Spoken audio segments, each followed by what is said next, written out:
BRS working president KTR రాజకీయాలకు break కప్పించారు. కొద్ది రోజులుగా పాలిటిక్స్ కి దూరంగా ఉంటానంటూ అభిమానులకు షాకింగ్ న్యూస్ చెప్పారు.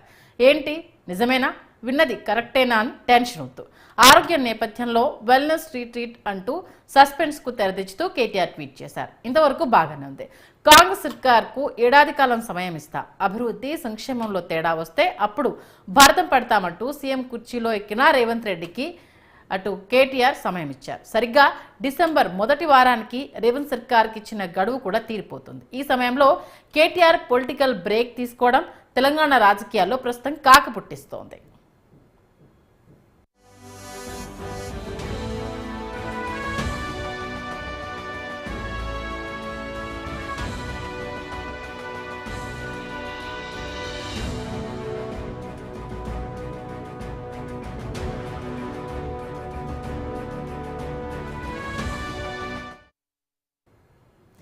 ఇక కేటీఆర్ తీసుకున్న బ్రేక్ ఎవరి కోసం?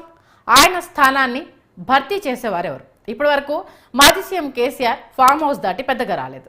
ఢిల్లీ మద్యం కేసు వ్యవహారంలో బెయిల్పై విడుదలైన కవిత కూడా కొద్ది రోజులుగా సైలెంట్ గానే ఉన్నారు.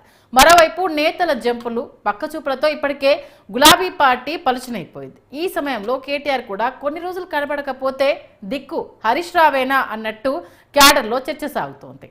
ఇక సీఎం రేవంత్ రెడ్డిని కూడా తక్కువ అంచనా వేసేందుకేం లేదు. ఇప్పటికే గత ప్రభుత్వాయంలో జరిగిన అవినీతి అక్రమాలపై ఆయన స్పెషల్ ఫోకస్ పెట్టారు.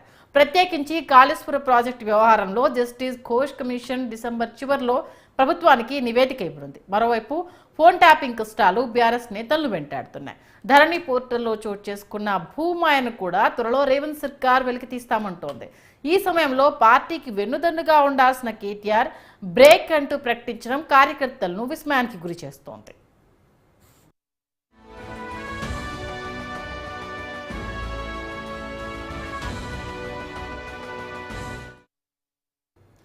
ఇక మరో వాదన కూడా బీఆర్ఎస్ శ్రేణులు తెరపైకి తీసుకొస్తున్నారు.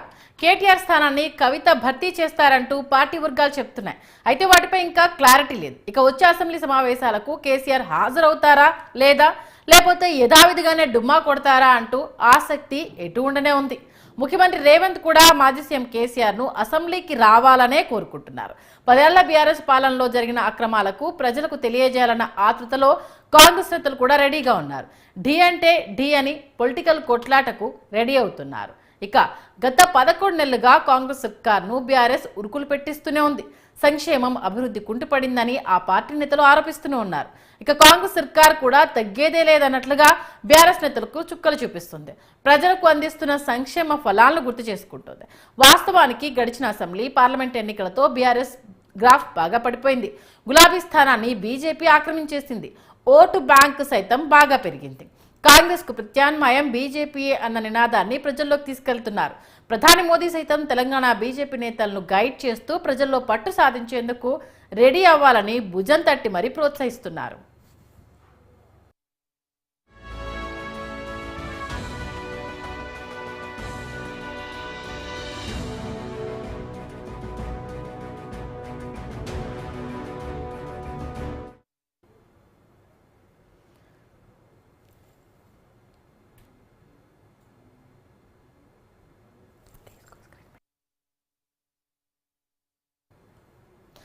మొత్తానికి ఇన్నాళ్ళు సభలు, ప్రెస్ మీట్లు, నెట్టింట్ల సెటైర్లు, కౌంటర్లతో ప్రత్యర్థులపై విరుచుకుపడిన కేటీఆర్ ఆల్ ఆఫ్ సడన్ గా బ్రేక్ నిర్ణయం ప్రకటించడం వెనుక మతలబేంటనే చర్చ ప్రస్తుతం అయితే తెరపైన నడుస్తోంది.